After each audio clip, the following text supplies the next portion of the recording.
I want to welcome everyone to the Free Enterprise Institute's 43rd Annual Founders Day Breakfast. I am Steve Kligowitz, Director of Academic Affairs at the Free Enterprise Institute. Let us begin with prayer, followed by the presentation of the colors, the Pledge of Allegiance, and the singing of the Star-Spangled Banner. I will now ask Dr. Robert Sloan, President of Houston Baptist University, to give the invocation. Please stand.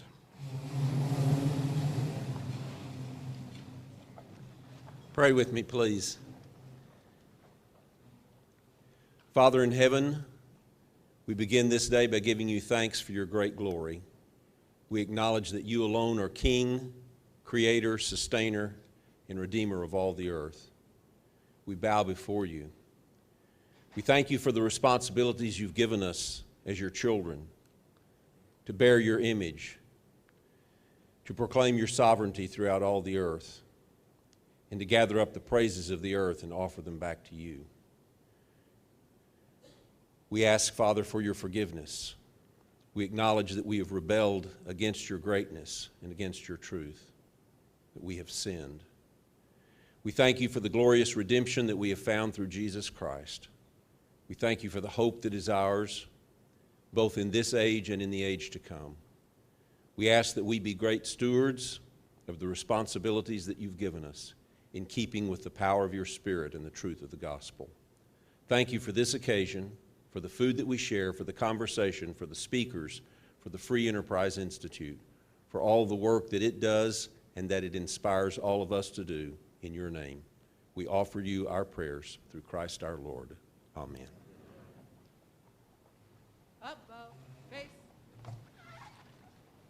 Breathe, heart. Post. Colors. I pledge allegiance to the flag of the United States of America and to the republic for which it stands, one nation, under God, indivisible, with liberty and justice for all.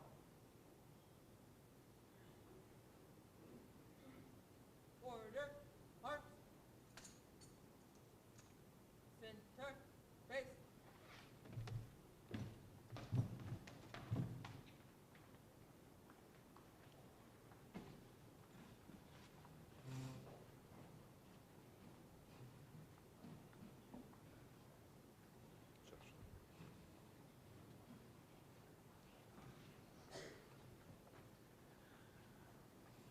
Oh, say, can you see by the dawn's early light what so proudly we hail at the twilight's last gleaming, whose broad stripes and bright stars through the perilous fight o'er the ramparts we watched were so gallantly streaming, and the rocket's red glare, the bombs bursting in air, gave proof through the night that our flag was still there.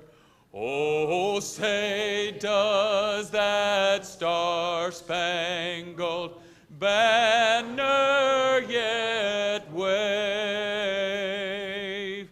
o'er the land of the free and the home of the brave?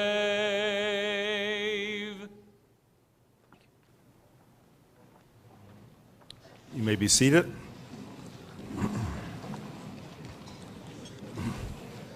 And please enjoy your breakfast. I'd like to thank Dr. Sloan for asking the blessings of our Creator on all gathered here. To the junior ROTC of the High School for Law and Justice, we thank you for helping us. And Josh Flynn, we are grateful for your many years of leading us in the national anthem. By the way, Josh, who is a trustee of the Harris County Department of Education and the current board president, is also a candidate for Texas House District 138.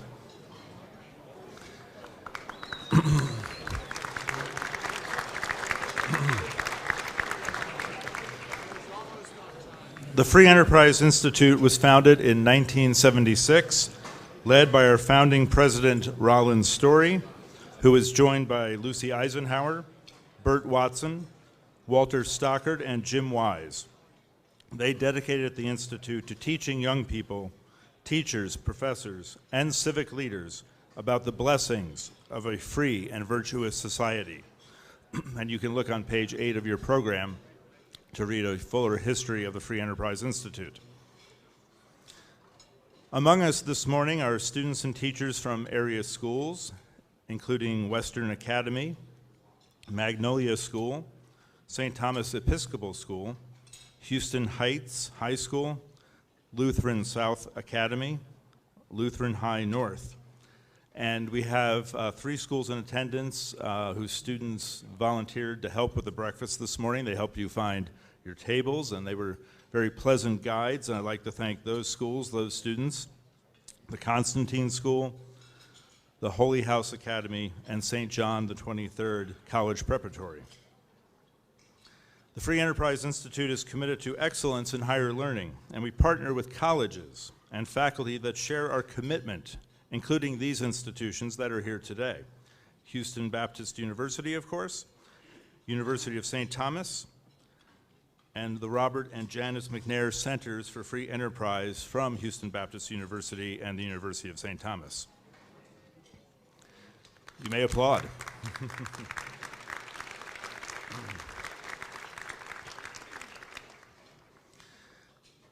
Now I would like to introduce Winston Elliott, who has served as president of the Free Enterprise Institute since 1992. Please welcome Winston.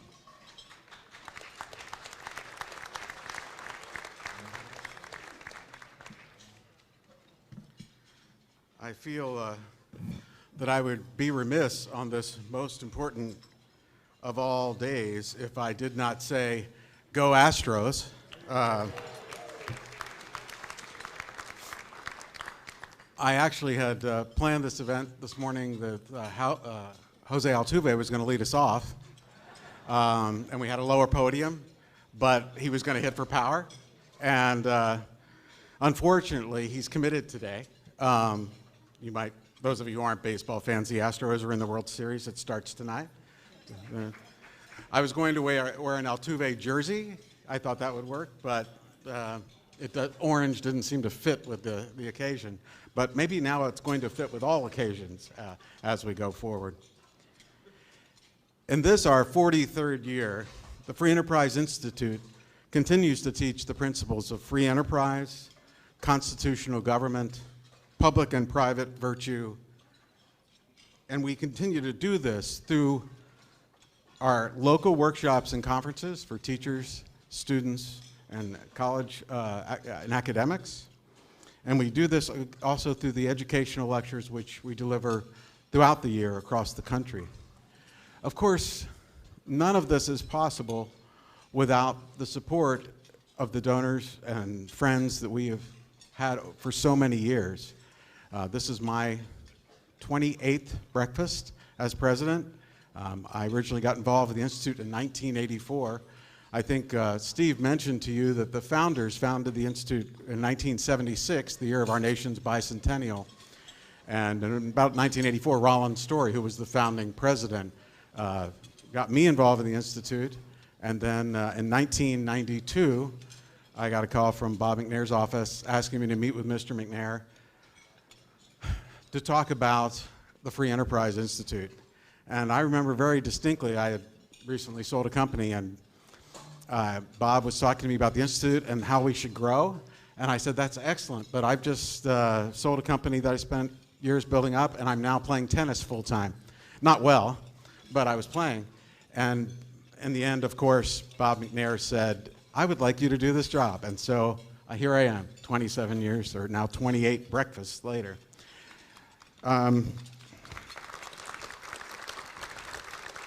This, thank you. This is our first breakfast since Mr. McNair passed at the end of last year. I have to admit it's kind of an odd feeling for me for my first 27 years sitting over here at the head table, waiting to come up here. I had Bob McNair whispering in my ear, often asking me if I was on time, because I often wasn't on time. And I always knew that Bob was going to come up here and give some amazing remarks. I know that many of us know Bob for his entrepreneurial success, of course for the Houston Texans. Maybe if people didn't know him personally, they thought of him as just a wealthy, successful businessman who had a tremendous spirit of generosity and caring for this community. He loved Houston, he loved Texas, and he loved the American Republic. And he lived that out in his life, in his philanthropy, in the people that he encouraged and supported, in his support of this institution for about 30 years, because he actually was involved for several years before he hired me. So I think it's definitely something that we should do to thank him and to remember him at this time, now that we're having our first breakfast without him. I think it was about 10 years ago, Bob called me up and he said, what do we have new? What do we have that's exciting that's going on? We've got a lot of programs that we've done for almost since the beginning, working with teachers and students. What do we have new? And I said, well, we had this little thing. There's the internet, and evidently people use it to reach out, and we've created an online journal. And next thing I know, Bob said, well, I want to support that because we need to get the word out beyond Houston. And so 9 years ago, we started our online journal, The Imaginative Conservative, which is now 9 years old. Well, that was repetitive. But The Imaginative Conservative presents readers with thoughtful discussion of economics, politics, and the Western tradition. And it allows us to extend the work of our local conferences, workshops, and lectures to reach a worldwide audience. Now, I had no idea when Bob and I had that conversation about 9 years ago that the Imaginative Conservative will become the outreach tool that it has become for us in our work. We've now published 6,800 essays by some 1,200 authors that in those 9 years have been read over 19 million times. So we're very pleased that a conversation and a beginning can end up reaching 19 million people, and with the same principles that we offer here to students and teachers, and now have the opportunity to offer across the world. It's a little bit odd. We get contact from across the world of people who want to republish and translate our work. And so there is now a site in Romania that translates all of our essays into Romanian. I hope they do a good job of translation. I have no idea. They say they are, and I believe them. But the idea that now in Romania, they're reading the essays that we're generating from our offices here and from our writers who work around the country. We have mirror sites in Paris, mirror sites in Brazil who are also republishing our essays. So the outreach of this institute through this online journal has gone even beyond the outreach to our teachers and students locally. Today you're going to hear from 3 speakers who have given hundreds of lectures in our programs for teachers and students over the last 20 years. But they're also senior contributors and have written many essays for the Imaginative Conservative. So I hope that by the end of the morning, you will have gotten a feel for the kind of quality and inspiration that is offered by our work in our conferences and in our publications. Now it's my pleasure to introduce to you our first speaker for the morning, Joseph Pearce. Joseph first came to Houston to speak for us in 2002, and I think we were at what was then the Warwick Hotel, which I believe now is the Zaza over by the zoo. But we were doing a teachers conference there, and Joseph came in, and I had no idea that in 2002 we would be here 17 years later having these discussions. He is the author of 24 books, including The Quest for Shakespeare, Tolkien, Man and Myth, Wisdom and Innocence, A Life of G.K. Chesterton, and Solzhenitsyn, A Soul in Exile. Joseph has authored some 400 essays for our online journal, The Imaginative Conservative, and we are very pleased to welcome him for the first time to our breakfast here. So, Mr. Joseph Pearce.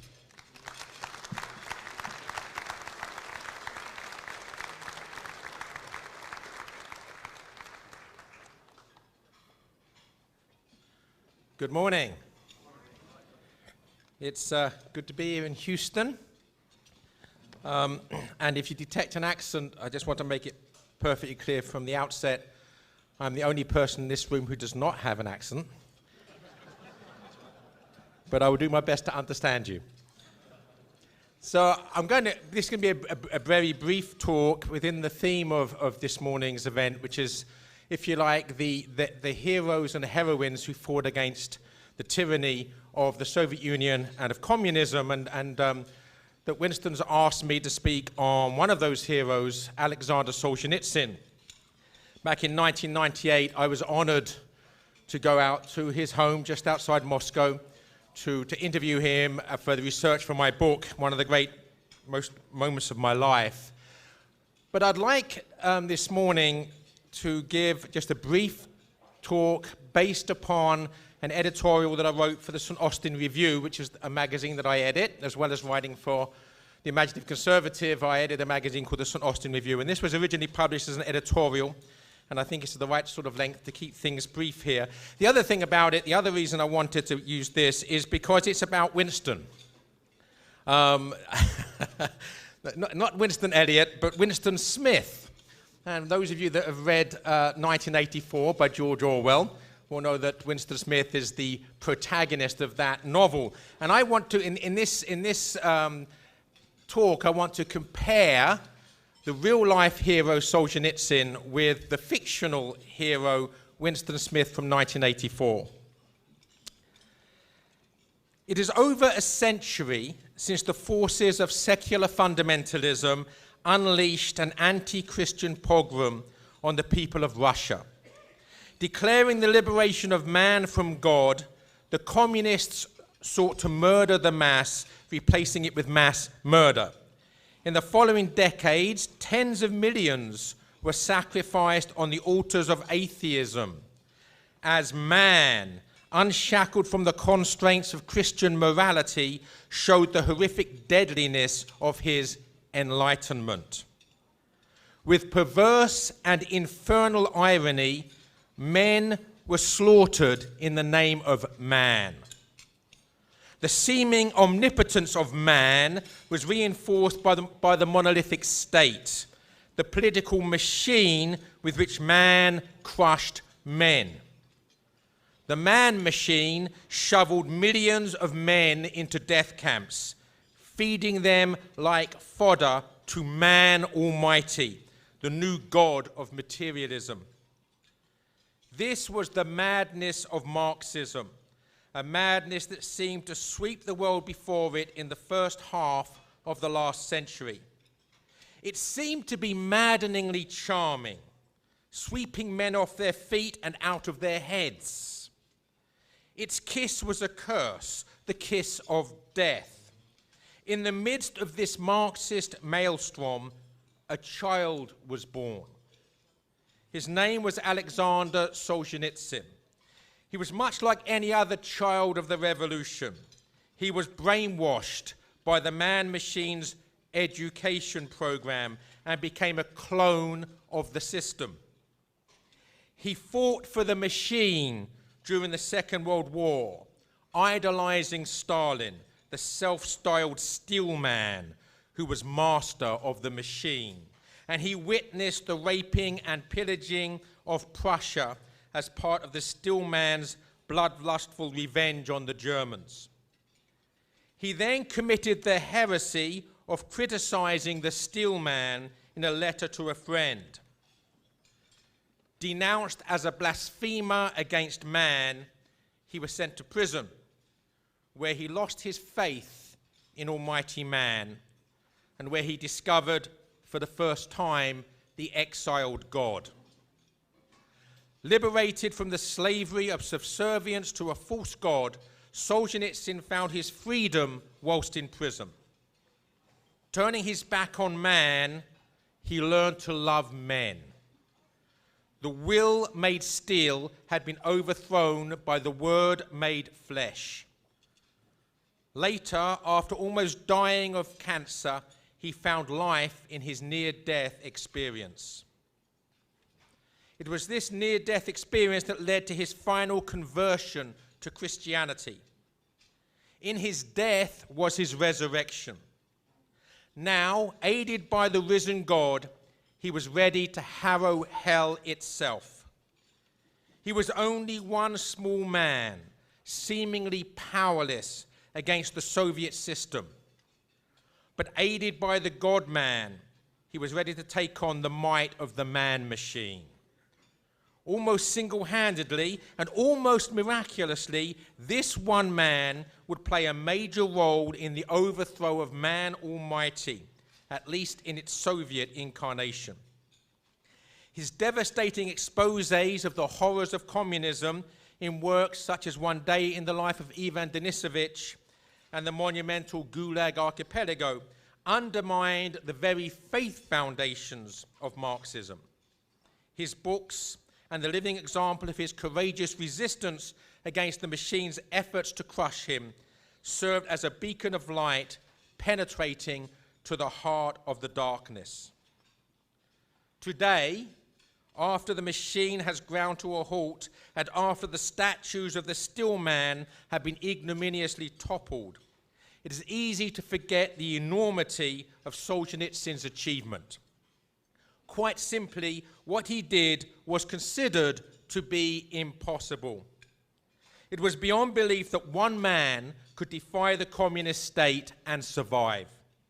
It was even more unbelievable that he should not only survive, but that he should play a significant role in the state's downfall and that he should outlive the state itself. Solzhenitsyn's life and example flew in the face of the reality of the realists. The destiny of the small man who dared defy the man-machine was epitomized in the eyes of most pessimistic realists by the example of Winston Smith in George Orwell's novel 1984. Orwell's novel was published in 1948 when Solzhenitsyn was serving his sentence as a political prisoner of the Soviet regime.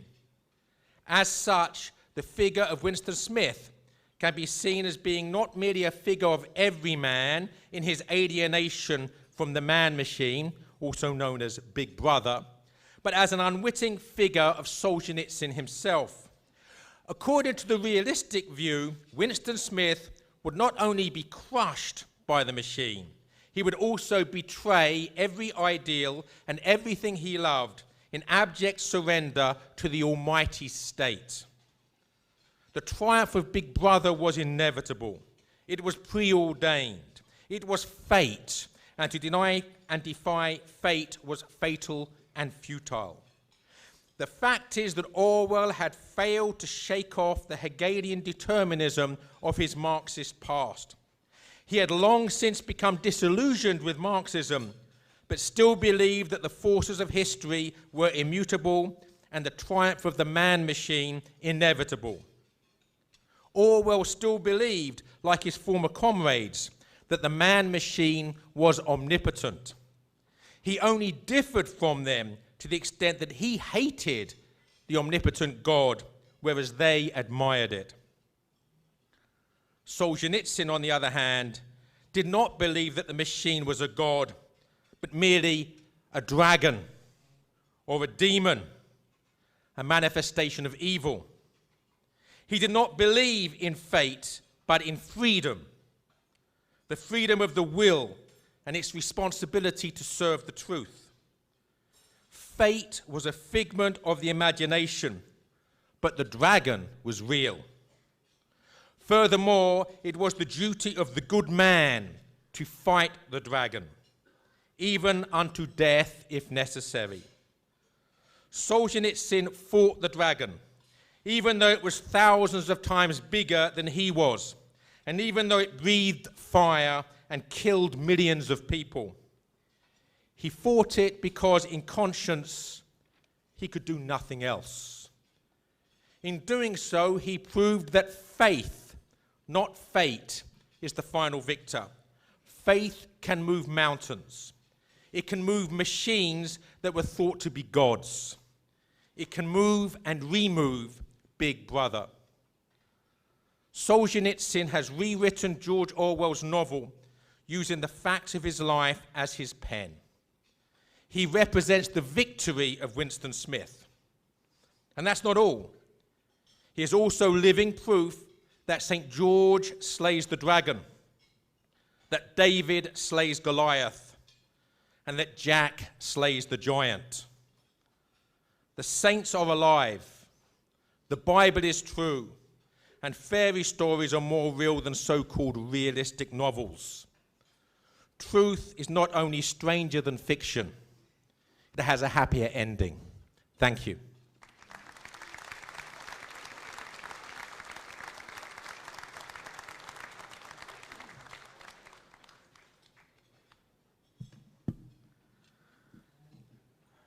Thank you, Joseph.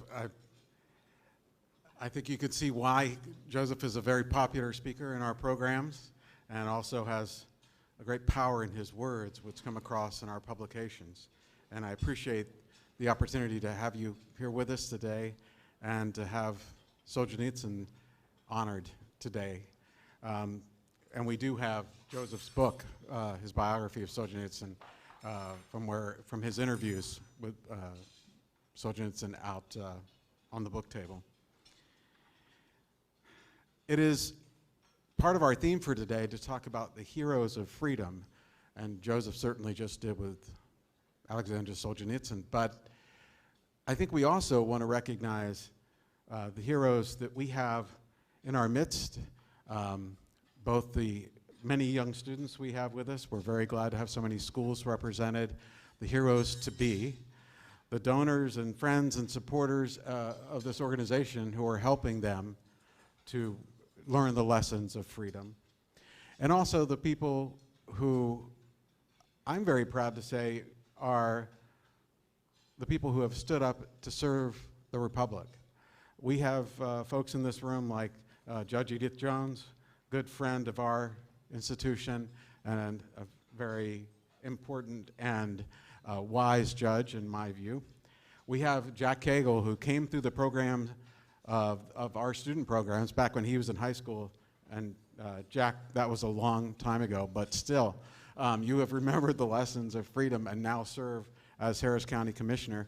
And then we have someone like Josh Flynn, who served his country in the United States Marine Corps, then came back here and is now serving on the Harris County Board of Education, and has now announced that he's running for state representative.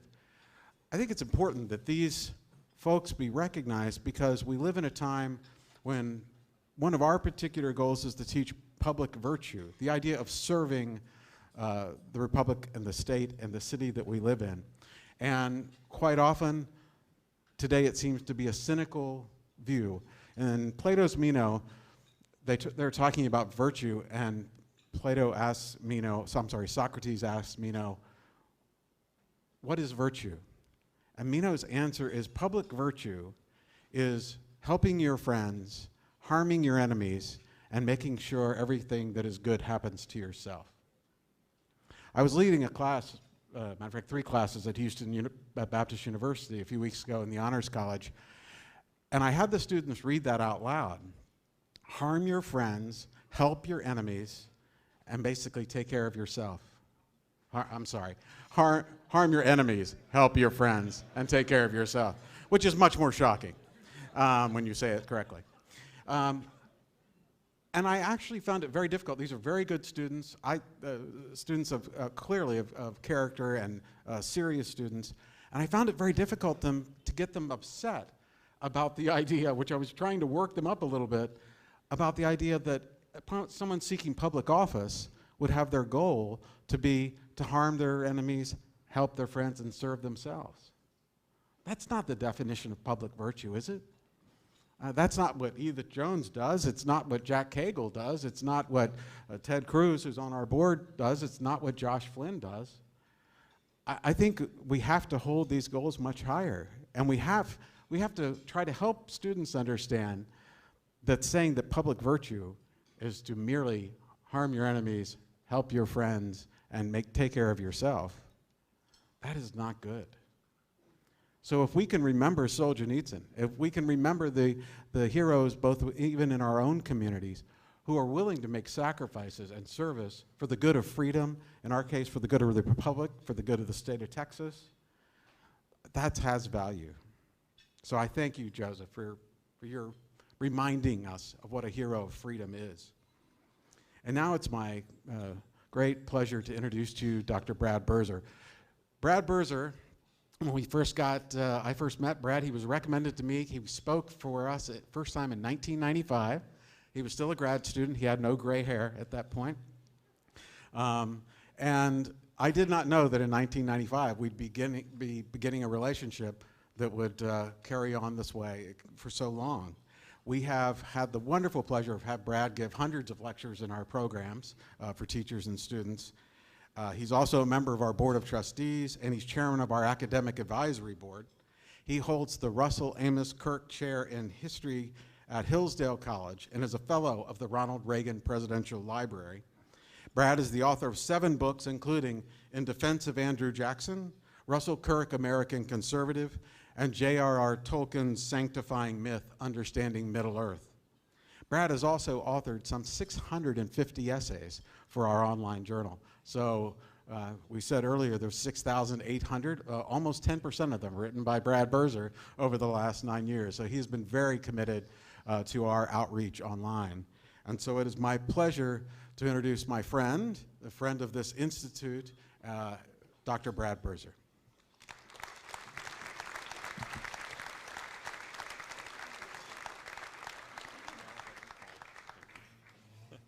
Good morning, everybody. Such a great treat to be here. I left Michigan yesterday, late afternoon. I had 2 classes yesterday morning, and I wanted to teach. And when I left, it was raining and about 53 degrees. So, but yet when I landed in Houston last night, it was pretty nice. So, it was great. Anyway, thank you so much for all of this. I want to thank Winston for that very gracious introduction. And it is amazing to me when I look back at my own career. I'm 52 now.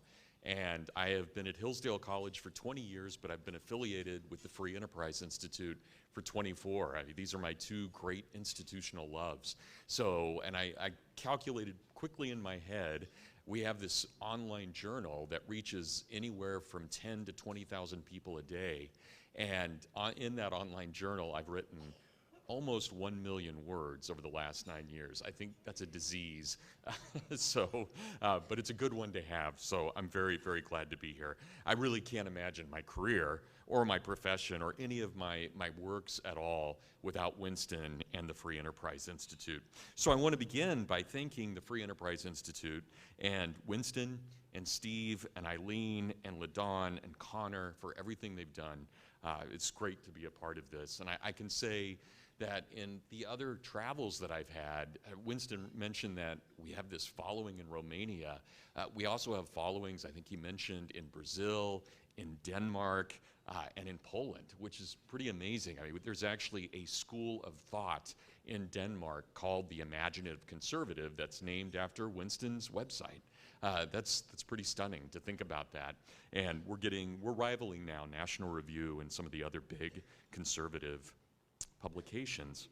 Well, today I want to talk about the second of 3 great figures. So Joseph brilliantly talked about Alexander Solzhenitsyn, who of course was our great prophet of the era.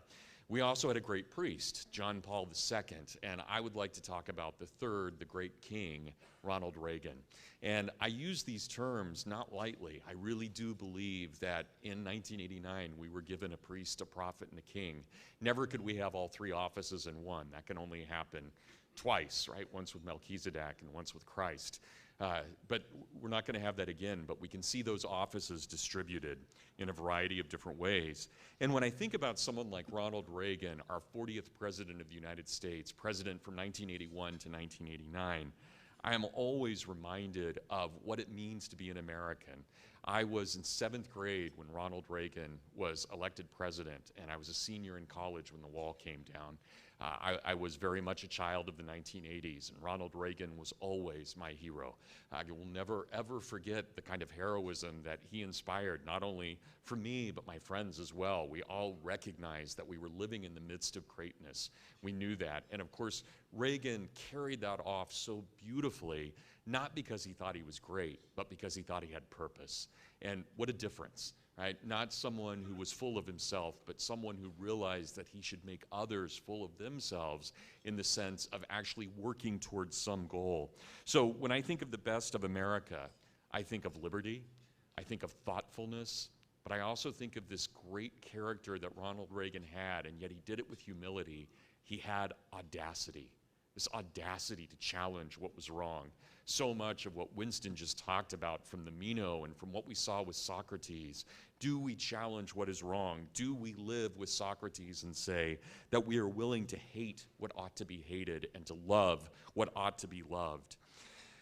One of my favorite writers, Russell Kirk, tried to describe Ronald Reagan this way. He said, for all of his power of will, Ronald Reagan has been honored lately. He wrote this in 1981, just right before Ronald Reagan took the oath of office. He has had already the audacity to declare that this American republic will endure and thrive. He has been sufficiently bold to set his face against the prophets of decay. And with the old Roman republicans, he knows that audacity is a bulwark and that fortune both fears and favors the audacious. The American Republic commenced with audacity. If that audacity is exhausted, the Republic must end. Ronald Reagan, the audacious American stage manager just now, is not disposed to let fall that iron curtain of national destiny. For him, the American drama is not yet played out. Now, I'd like to take us back to 1980 and 1981 and try and remember, for those of us in the room who were there at the time, how utterly depressing the years of the late 1970s were. We had stagflation. We had just left and betrayed Vietnam and Cambodia, and also had left, by the way, Laos as well. We had been promised that containment against the Soviet Union would work, and yet during the 1970s, communism spread into Mozambique, into Angola, into Afghanistan, into Nicaragua, into Cambodia and Vietnam and Laos. So everything that we'd been promised in the 1950s and the 1960s was completely falling apart. And then you can imagine, we get to the very late 1970s, and we have the Iranian Revolution, and of course, the takeover of the embassy there and the taking of our hostages. This was a terrible time. In every way, this was a terrible time. National morale was at one of the lowest points that it had ever been at. And yet, when Ronald Reagan came forth, as Russell Kirk said, with this audacity, he said something that was profoundly true and yet as simple as can be. The only thing necessary for hope is hope. This is what hope is, right? This is what matters. And Reagan gave us that hope. And that hope is what I want to talk about today, that beauty that Reagan was able to impart to the American people. Now, when he came into office in January of 1981, there was a long background there to his own thoughtfulness. This was a man, and we've been able to prove this over and over again since his passing, and now that his notes have become available, not just his 4x5, but his 3x5, his 4x6, his 3x5 cards. We've been able to now translate his shorthand. We have diaries, we have letters from Ronald Reagan. They are immense in every way, and they are detailed, and we know that this is a man who read constantly. This is a man who thought constantly. Remember when we were told he was just an amiable dunce? It was the people reporting that who were the dunces, and I'm not sure they were too amiable. Reagan was brilliant in his own way, and he understood exactly what he needed to get done and what America needed to get done. We know that as early as 1963, he had already outlined in his private notes a way to bring down the Soviet Union without war. And he kept honing those notes. He wasn't even governor of California yet when Reagan was sitting around playing fantasy Cold War. And he's writing down in these notes, how do we go about doing this? How can we pressure them? And his argument was a very simple and yet profound argument. The Soviet Union, by its very internal logic, is so anti-humane that its days are already numbered. Now, can you imagine saying that in 1963? Or even in 1981 when Reagan did say that, and he was mocked, he was ridiculed for saying something that was seemingly so foolish, and yet Reagan understood. He said, any time that we Americans unleash our creativity, we will defeat the Soviets at every level. This is not a struggle of one materialism against another materialism. This is the struggle for the human spirit, Reagan said. The Soviets have done nothing but crush that human spirit. We Americans from day one have done our best to enliven the American spirit. We're the first country in the Western world to go against slavery. We were the first country to declare all people being created equal. All of these things Reagan said were innovations, and yet they were innovations towards what was good and true and beautiful. And then we see Reagan in 1977, where he's meeting with his advisor, Dick Allen, and they are talking about strategy, how to win the Cold War. Reagan, of course, had just lost the nomination for the Republican presidential candidacy, and it would be not until 1980 that he would actually be able to run again. But when Dick Allen asked Reagan, well, what's your theory on the Soviet Union? He said, my theory is this, Dick. The Cold War is that we will win and they will lose. What do you think about that, Dick? That's pretty amazing, right? We'll win, they lose. Well, how are we going to do that? Well, in 1980, Ronald Reagan, of course, comes to the presidency, takes the oath of office in early January of 1981, and what happens within the first 2 months of his presidency, which really wasn't going that well in the first 2 months. Reagan was doing everything possible, scrambling to get everything put together in his administration. Of course, we have a young crazy man, John Hinckley, who does everything possible to assassinate the president and comes very, very, very close. And I still remember very clearly in 7th grade when the principal of Liberty Junior High in Hutchinson, Kansas, came over the intercom and announced that President Reagan had been assassinated. He was dead. We found out later, of course, that was not the case, but that was the word that went out across America. We now know that Reagan, the moment that he recovered, and he had a very quick recovery, the man was in incredible shape despite the brutality of that bullet. He wrote in his diary right after his recovery, whatever happens now, I owe my life to God, and I will do everything to serve him in every way that I can. That was not an empty promise by any means. And I had the great privilege, I mentioned to you earlier that I've said twice now, that I was in 7th grade when Ronald Reagan came to the presidency.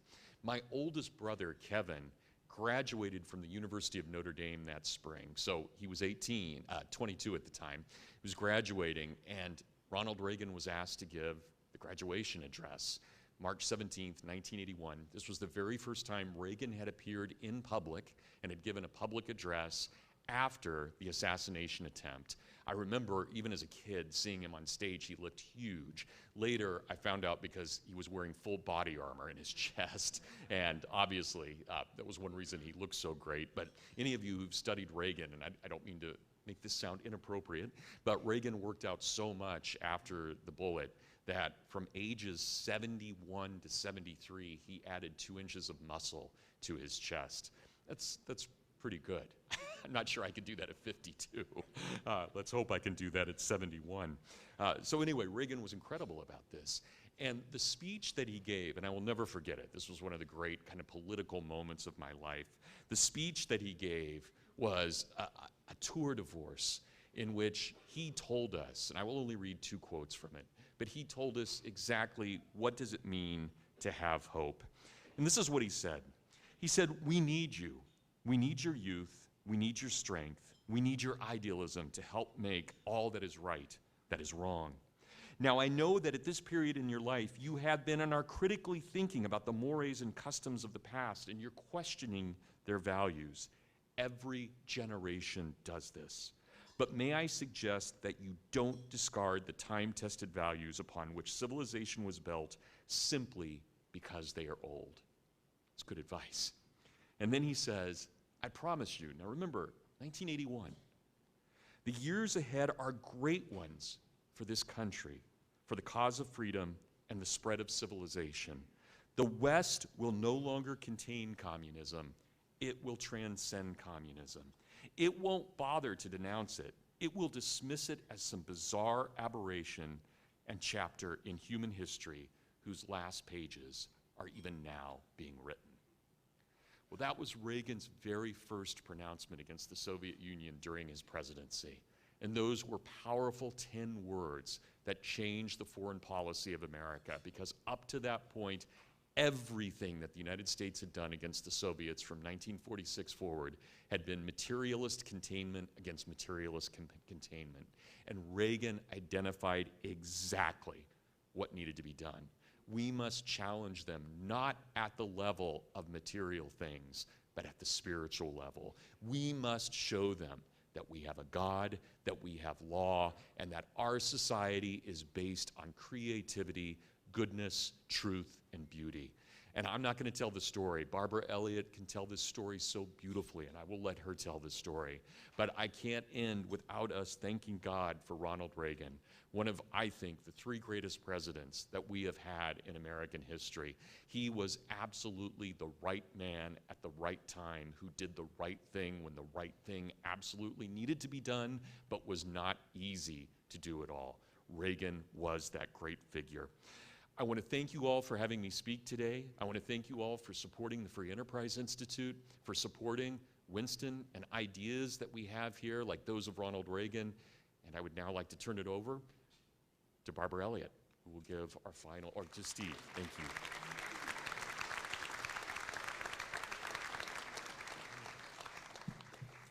Thank you, Brad. That was fantastic. And I do want to move right along to our main speaker, Barbara Elliott, who is scholar in residence and assistant professor in the Honors College of Houston Baptist University.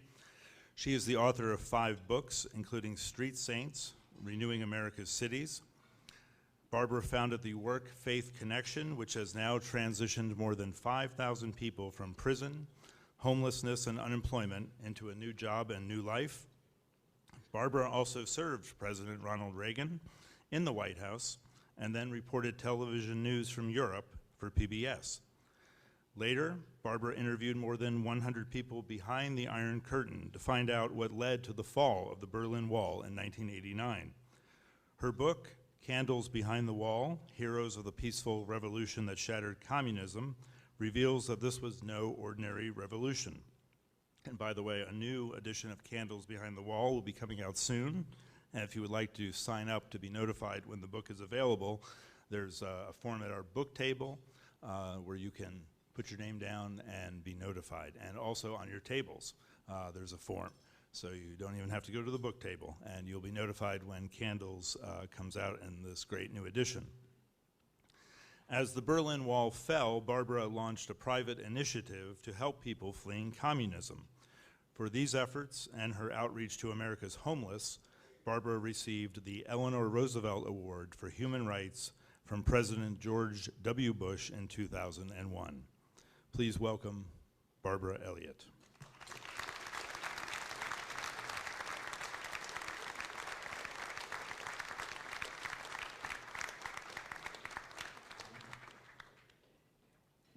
Thank you, Steve, for that lovely introduction. He made it so complimentary because he still owes me for introducing to his wife. Got him a good one, too. And thank you, Winston, for having me here. It's kind of a risky thing putting your spouse on the program. Now, the reason he did that is not because he loves me, which he does, but because I was there when the Berlin Wall came down, and that 30th anniversary is something we celebrate this fall, and it's worth celebrating. It was an event that really changed the course of the 20th century, and it freed 400 million people, and scarcely a shot was fired. That is not a normal revolution. Now, we have a lot of students here this morning, which is wonderful. So I'm going to give you just a mini historical framework for my remarks, maybe for some of the rest of you guests too, who weren't alive then. Let me give you a very brief one. So at the end of the Second World War, the Allied forces still had to administer the countries that the Nazis had taken over. So Russia was our ally, and the Central Eastern European countries were put under their control. They were supposed to give them free elections and transition them back into being free countries. Well, that did not happen. Russia simply grabbed them, imposed its totalitarian form of government on them, and snatched all of those hundreds of millions of people who basically lost the Second World War twice. Communism was deadly serious about crushing any opposition. To impose their ideology, the communists in the 20th century killed 200 million of their own civilians worldwide. Let me say that again. The communists in the 20th century worldwide killed 200 million of their own civilians to impose their ideology. They stripped away all the existing law, all the existing property rights, all the existing freedom of speech and religion, and they enforced a reign of terror. So that's the end of the history lesson. No quiz later, you're fine. So here's where my story intersects this story. Right after President Reagan was elected in 1980, he appointed me to the Office of Public Liaison, and it was an honor to serve him there. I later was in Europe, and I became a reporter for PBS television, reporting economic and political news. I was based in Germany, so as these events were going on in Germany, the Cold War was getting hot. We were stationing the Pershing missiles, NATO was, in response to the Soviet SS-20s that were aimed at European cities, and there was a lot of nervousness. So, as a television reporter, I could see the economic and the political considerations of all of these events because that's what we do. And that's the grid through which all news fits, right? Economics and politics. If it doesn't fit through that grid, it's not news. You can't even see it. Then something happened that changed me. In the summer of 1989, there was a huge wave of people who had come through somehow and gotten over to freedom in the western side. 300,000 of them had ended up in West Germany, and there were just too many people for the government, too many people for the Red Cross, just too many people. And there was not enough care for them. They put them in shelters everywhere. So I had been living in a world of political power and aristocracy. I was a baroness living in a villa, and I'm nobbing with diplomats and thinking I'm quite grand. Then I woke up one morning, I looked in the mirror and said, I don't even know who you are. I was a little rusty on praying, but I said, God, I've done it my way, and it looks good on the outside, but I know that my life has not yielded anything of any lasting value. And I said, if you can make my life a witness to you, please do.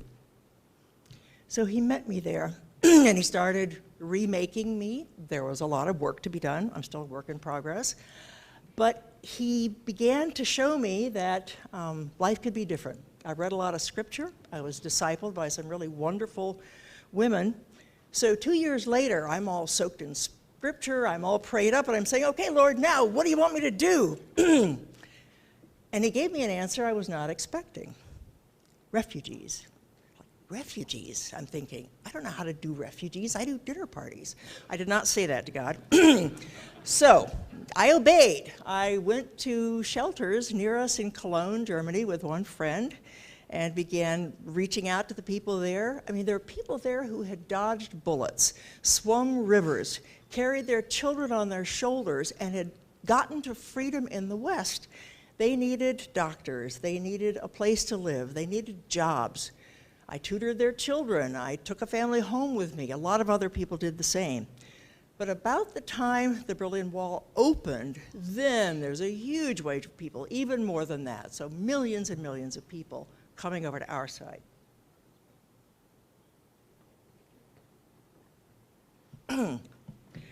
So I had hundreds of conversations with all of these people, and they told me what their lives had been like. They told me about their fears. They told me about the terror of the Stasi or the KGB persecuting them. They told me what their life had been like under this repressive, cruel, totalitarian government. I didn't understand that part of communism until I had listened to the people who had lived in it. So a few months into this project, then God, with the same clarity, says, all right, now go tell the stories of my faithful people who stayed. And I'm thinking, right, I don't speak all of those languages, but it was like, go. So I got nudged out the door, and I went. I went to Poland, I went to Hungary, I went to people who are from Czechoslovakia, I went to East Germany, I went to Russia a number of times, and talked with people who had contributed to what ultimately was a peaceful revolution. The book that came out of that was Candles Behind the Wall. It was an interesting process getting these stories. So my interpreter in Moscow told me that she was third generation KGB. I'm thinking, great. This is when she brings a wire out and, kills me in the back seat of the car. I was worried about getting the tape cassettes where all the interviews, getting them out of the country. The law was a little fluid at this time in the Wild East.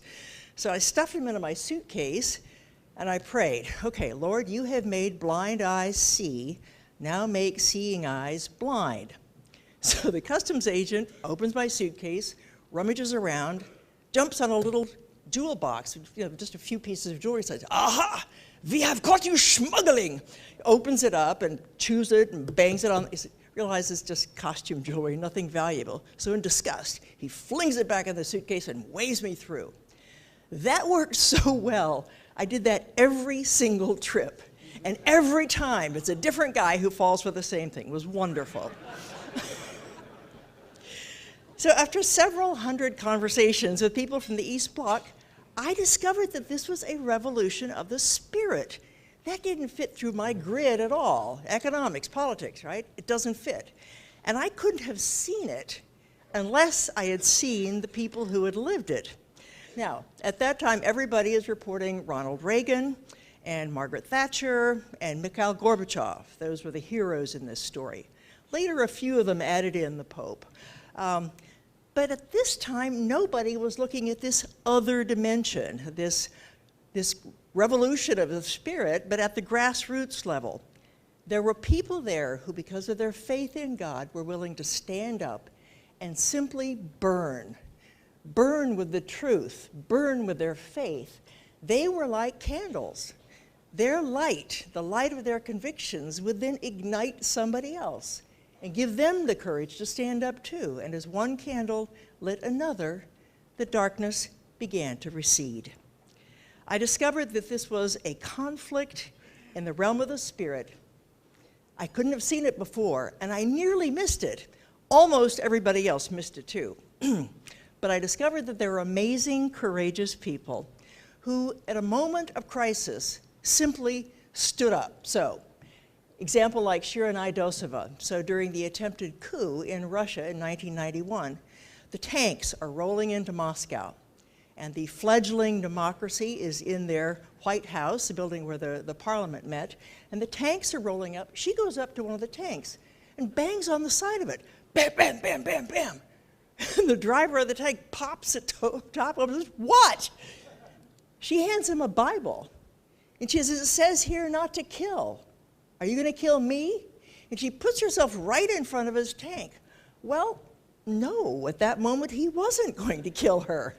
He hadn't thought about it in that way, that it was going to be a real person saying, don't do this. But he took the Bible. Most people had not even seen one.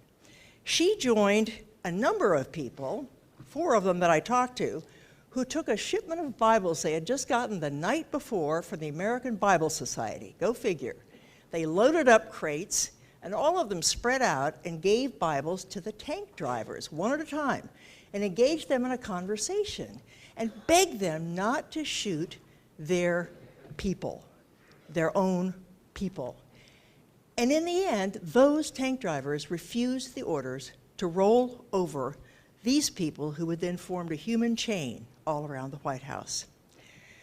I discovered that in every country there was a core of people who, because of their convictions, wanted change. They wanted a peaceful revolution, though, and they vowed not to return evil with evil.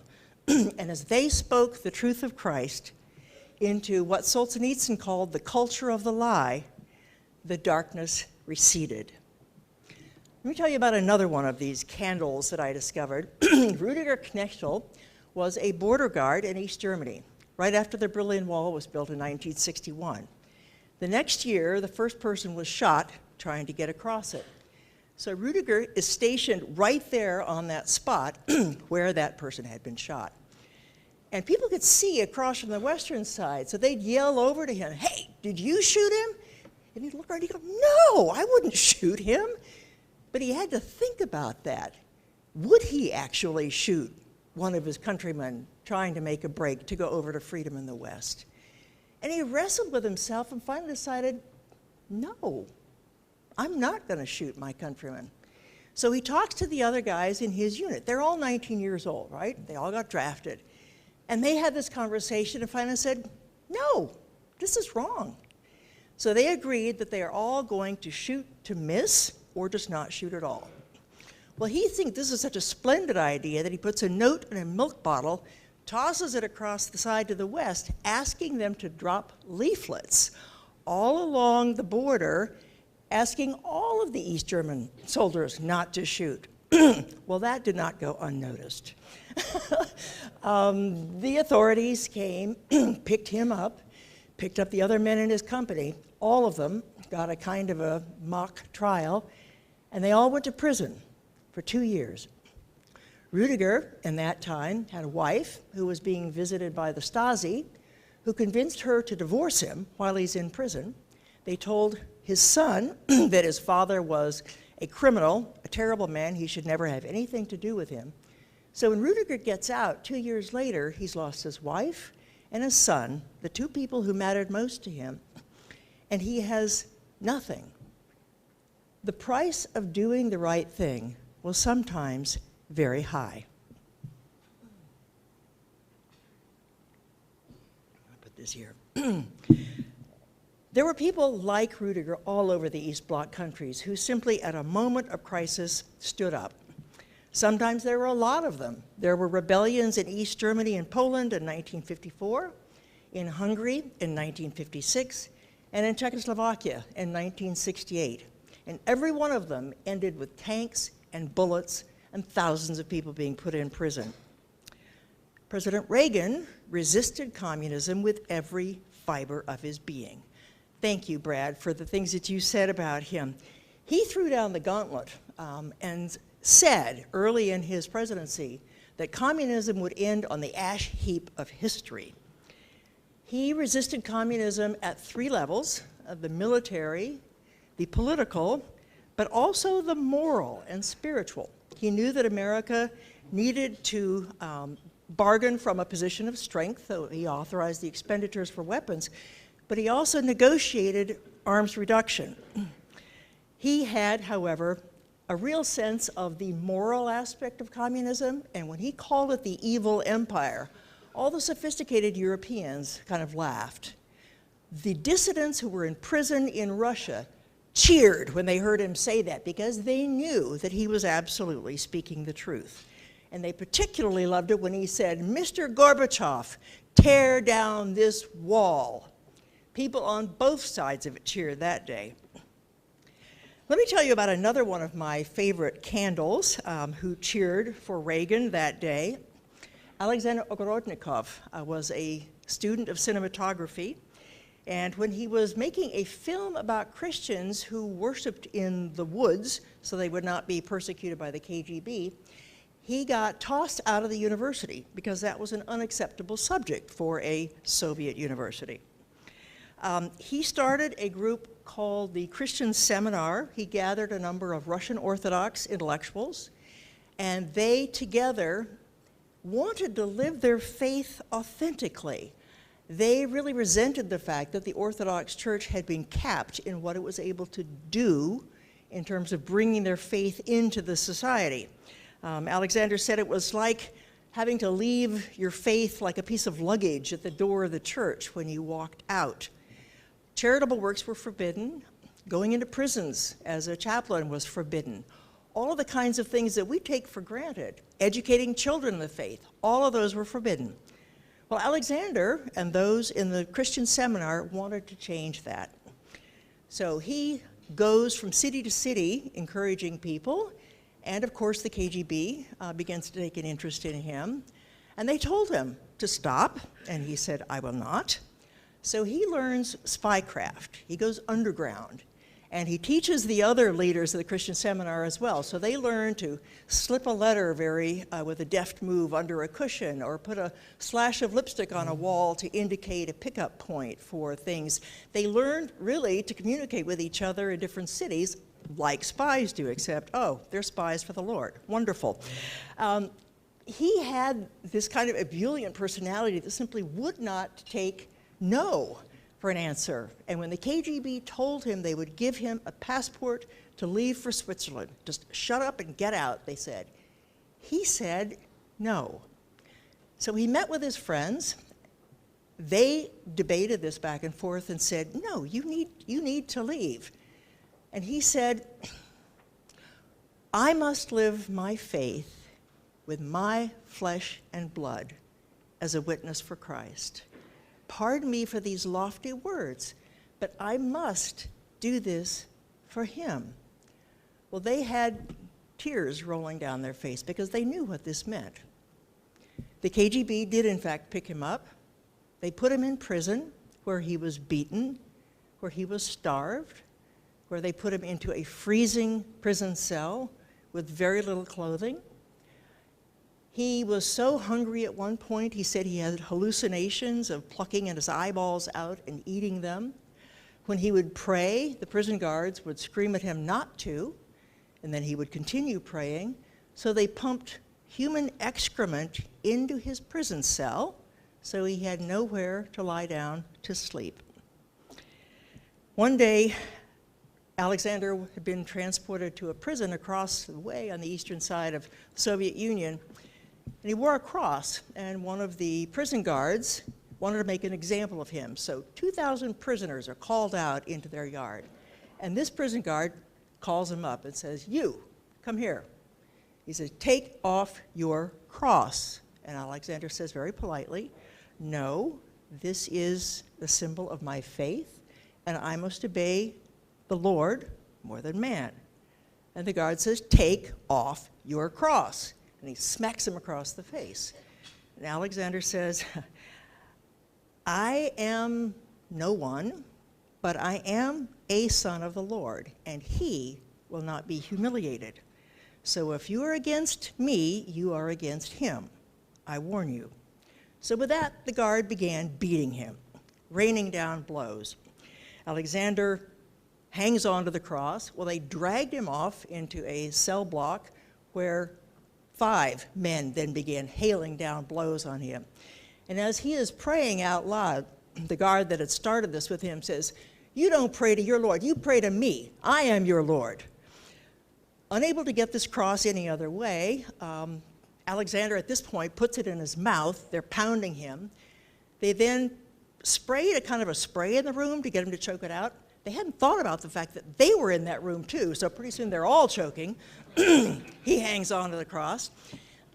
They decided then they would put handcuffs on him, so they did, and threw him down to the ground and jumped on his wrists with their full body force, again and again.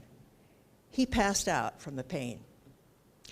He woke up in his prison cell a few hours later. Cross is gone. His arms are swollen. He can't even feel anything in his hands. And some prisoners 2 cells down knew what had happened. They'd all seen it. One of them decided that they would do something about it. So he takes off his sock, although it was very cold, and unravels the yarn, and then begins to fashion a small cross, making knots, little tiny knots, until it finally makes a cross. So he took a tube of paper, and he puts it inside there, and then he uses the construction of the prison cells to his advantage. He gets on the shoulders of 2 of the other prisoners, puts the cross in the tube, stands up and blows it like a blow dart. It goes through the opening above the rooms, right through the thing where the electric wires go, and right down into his lap. He had been without his cross exactly 3 hours. Now, the prison guard who had started this whole thing with Alexander is suddenly stricken ill. He was a very buff man who was very proud of his physique, and suddenly he had an ailment that nobody in the infirmary could cure. They took him to Moscow. They couldn't cure him there. So 2 months later, Alexander hears the sounds of a military dirge as they are carrying the coffin by of this guard who had said, "You pray to me, I am your Lord." After that, Alexander said, none of the prison's guards touched him.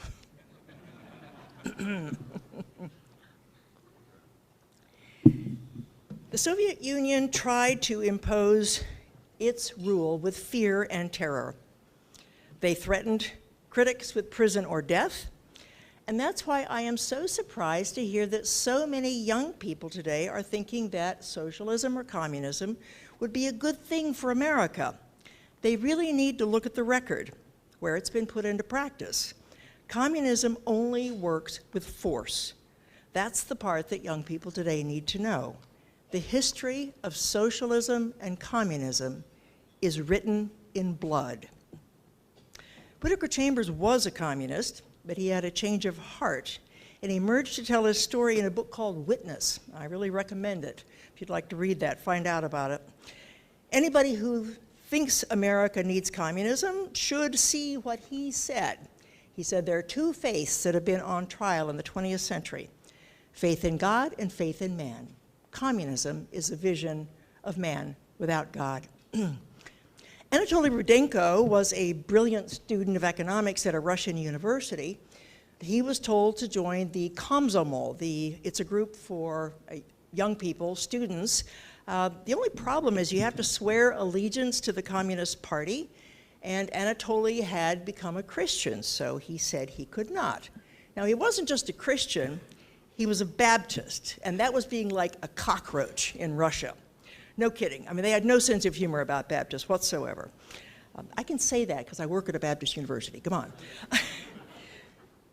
He decided that it was worth being booted out of the university to hold true to his faith. So he goes to another university, way on the other side of Russia. He's a great student, does very well. The same thing. They say, you've got to join the Komsomol. And he said, no. And he realized at this point it was futile, so he said, all right, I will get up on a public stage and give my reasons and explain my faith and why I can't do this. So he did, and he knew he had no chance of ever getting an education after that, so he goes back home to his hometown. He repairs refrigerators and kind of ekes out a living. Well, one day there comes knock, knock, knock at his door. KGB showed up and hauled him away to a Soviet psychiatric prison. Why a psychiatric prison, you might ask? Because their reasoning was this: if somebody has been raised in a communist system and they have learned Marxism and atheism from the time they are 5 years old, if they don't believe it, they must be insane. There's no other explanation. So these Soviet psychiatric prisons were to take sane people and essentially make them insane. He walked into this place and saw people rolling imaginary balls. Some were drooling. Some had been tied to beds and were there lying in their own excrement. Some people were injected with a substance that would raise the body temperature to 105 degrees very quickly, which, by the way, will fry your brain. He looked at all of this and was terrified, and he prayed. And the only reason he could tell me this story is that the Baptists in Russia contacted the Baptist Union in America, who in turn contacted President Reagan, who in turn contacted Mikhail Gorbachev, and he was released. A lot of other people were not as fortunate. The communists did everything in their power to silence people of faith. That's why it was so surprising that they permitted the visit of John Paul II to Poland in 1979. When he came there, his visit literally would change the course of history. George Weigel's biography Witness to Hope is a wonderful, long rendition of his life. When he appeared there, he's on this huge stage, a 50-foot cross. 1 million people had packed into every near street, so he addresses all of them. Edward Gierek, the Polish premier, is in a hotel room overlooking the square, looking at this kind of nervously. I mean, what's he going to say? What can he say? When Pope John Paul II spoke, it was not a political message at all. What he did was remind people who they were. They were children of God, created in his image, with rights and duties and responsibilities, but also a particular case, a particular place in history. And he asked them, are we capable of this? Are we capable of living this responsibly? And as people recognize what he's saying, they begin to applaud. There's a spatter. Then there's more, and they realize this is the affirmation of their faith. They can say it this way. So the applause builds and builds. 14 minutes. People are speaking their faith for the first time in 40 years, and they grew stronger with every clap. He sees this and realizes this is a moment for teaching. So he emphasized again and again over the next 9 days, do this responsibly. Do what you do with dignity, live with restraint. And in his message, they would transcend communism. Of course, that made him a target for the Soviet Union. May 13th, 1981, in St. Peter's Square, a Bulgarian assassin shot 5 bullets at him. Investigations since have concluded that the KGB must have ordered that assassination attempt. 2 former CIA directors are on record of that, and also an Italian investigation. There were people who were endangered all over the East Bloc. There were spark plugs in different cities. One of them in East Germany was in Leipzig. It was a Lutheran pastor there, Christian Führer. He was one of the Candles who had begun a prayer group in 1983. Every Monday they would meet at 5 o'clock in the Nikolaikirche to pray for peaceful change in their country. Well, that seems innocuous enough. So sometimes there are 5 people, sometimes there are 50, year after year, every Monday. Well, about 1989, it begins to heat up a little bit. Now, at this point, any organization you had is penetrated with people from the Stasi. So in a group like this, maybe 1/3 of you would have a tape recorder in your pocket, right? But nobody would know who's who. And I would get arrested at the end of it and thrown in jail, and that's how they work, right? So at this event, Christian Führer knows that there are people there, so you have to plan the revolution, if you will, with the enemy in the room. The group gets bigger and bigger. So over the course of '89, after Tiananmen Square, it was clear there was nothing inevitable about peaceful change. The summer gets hotter. More people are beginning to come on the streets, and pretty soon it's 1,000, pretty soon it's 5,000. Well, at this point, the East Germans are really seriously worried. This was about to get out of control. So they put a notice in the newspaper in Leipzig on October 7th, 8th. Not that it matters. Anyway, they said, this insurrection must be put down, and it will, if necessary, with a gun in the hand. They were threatening to use bullets to stop the people who were going to pray for peace. This group of people was very resolute. And on October 9th, Leipzig looked like a war zone. They brought in tanks around the entire center of the city. They flew in thousands of troops in riot gear. They had water cannons, attack dogs, tear gas. All these young recruits had been brought in, and they told them, you will obey an order to shoot, even if you have relatives and friends out there. Even if you have a mother or a sister, you will obey the order to shoot, or you will be shot from behind. Well, these young recruits go back to their barracks and throw themselves down and weep, because they did have sisters and mothers who were going to be out in that group. Nevertheless, as the day goes on, they have flown in hundreds of pints of blood to treat the expected shooting victims. They've warned parents to pick up their children because there will be violence, and it looked for everyone's eyes as though the city was about to break into a civil war.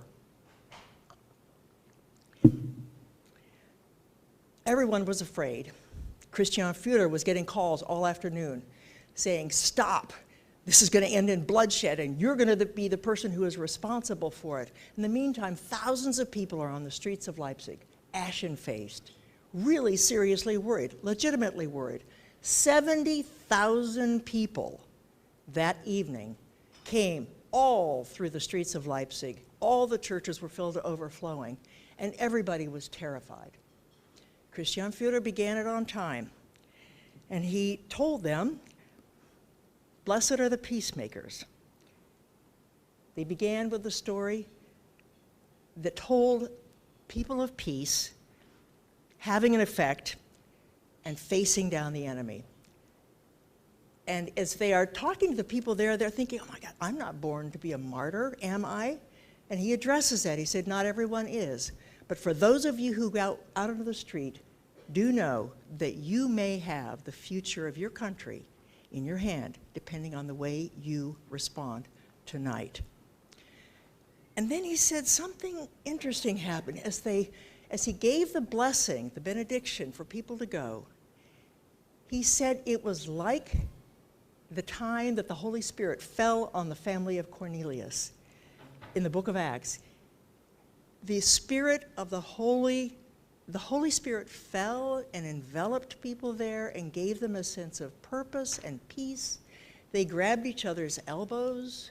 They walked out carrying nothing but a small candle, and they looked at those troops outside, and instead of hating them, they smiled. 70,000 people that evening walked between these walls of soldiers on both sides, peacefully around the ring of Leipzig. 70,000 people. If anybody took up a stone to throw it through a window, someone else took it out and put it down. 70,000 people who peacefully marched around the ring that night. No one gave those troops a reason to shoot.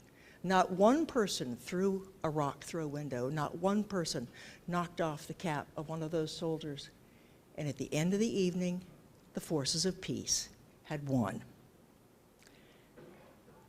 The news got out of this, and it spread all over East Germany. And people began to do this in other cities as well. And by the time it gets to Berlin, 1 million people go out onto the streets.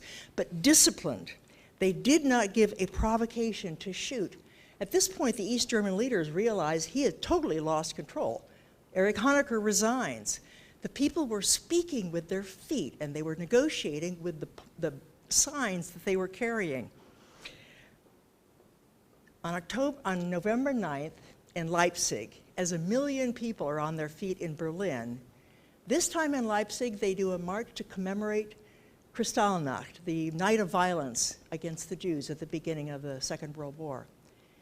And as they marched through the streets of Leipzig for the 7th time, they asked forgiveness for what the Germans had done to the Jews in the Second World War. And as they marched through Leipzig for the 7th time, the wall in Berlin fell with an echo of that of Jericho. You could say that that was a natural outcome, or you could simply accept that this was miraculous. Nobody expected it. And the border guards in Berlin simply opened up the barriers, and nobody had the will to stop the river of people crossing. Using a little poetic license, you could say that what took 10 years in Poland took 10 months in Hungary, and 10 weeks in Germany, and 10 days in Czechoslovakia, and 10 hours in Romania. But this rolling earthquake, a spiritual and moral earthquake, rumbled across the continent, finally taking down the Soviet Union in the last throes in 1991. As history goes, this is not normally the way revolutions roll out. December of 1991, Mikhail Gorbachev handed in his resignation. 400 million people had been freed, and scarcely a shot was fired. Two more thoughts. Václav Havel, Czechoslovakia's leader, said he thought he was an agnostic, but in his New Year's Eve address in 1989, he said he had to believe in miracles because he had just lived one. He had been in prison 6 months before as a dissident playwright. Now he was a president of Czechoslovakia. 1989 truly was the Annus Mirabilis, the year of miracles. 30 years later, the culture that we are living in now is increasingly confrontational. No one knows how this will end. I do know that we need new candles. And I challenge the students who are here today, we need you. We need your principled and mature behavior. We need your thoughtfulness. We need your faith. And you need to be able to stand for the truth and burn, regardless of the consequences. And if you do, the darkness will recede. I'll leave you with one last image. The formation of character takes place in the crucible of conflict. Human character is like the formation of coal. It's formed under massive pressure, deep in the earth, over eons of time. It produces two things, either dust or diamonds. Thank you.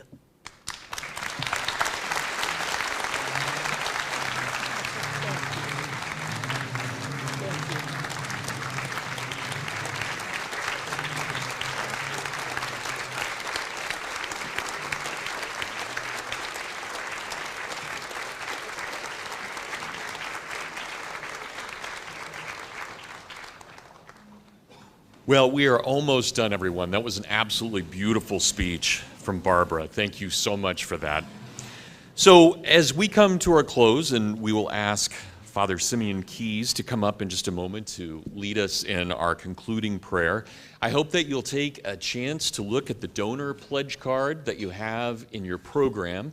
And let me just state that, of course, everything we're doing here as we're trying to demonstrate what we believe is important for our time and our talent and our treasure, that these are critical things, and of course, everything unfortunately costs in this world, and we hope that you'll consider donating to the Free Enterprise Institute. I can assure you that, and I hope that this was obvious this morning, we believe in human dignity, we believe in discussion, we believe in manners, we believe in debate, but we also really believe in truth, and we believe that there are ways to get to that truth. We believe in God, we believe in heroes, we believe in liberty, we believe in virtue, we believe in the free enterprise system, and we believe in America. We hope that you'll join us in advocating all of those things. Thank you.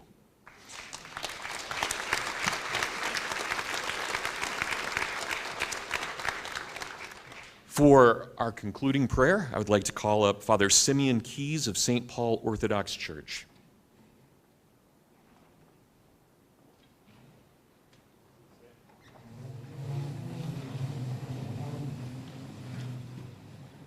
In the name of the Father, and of the Son, and of the Holy Spirit, one God. Amen.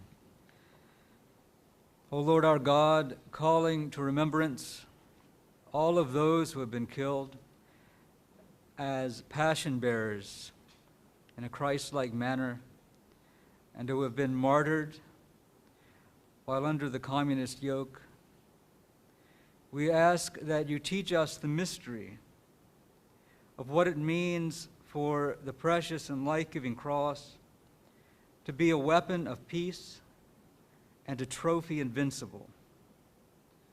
Be mindful, O Lord, of our President of the United States, of all civil authorities, and of our armed forces, of this city in which we dwell, and of every city and land. Grant us peaceful times, that we, in their tranquility, may lead a calm and tranquil life in all godliness and sanctity. Now, Lord, let us, thou thy servant, depart in peace, according to thy word.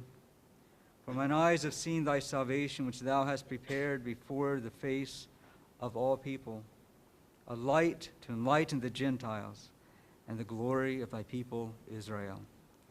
Amen.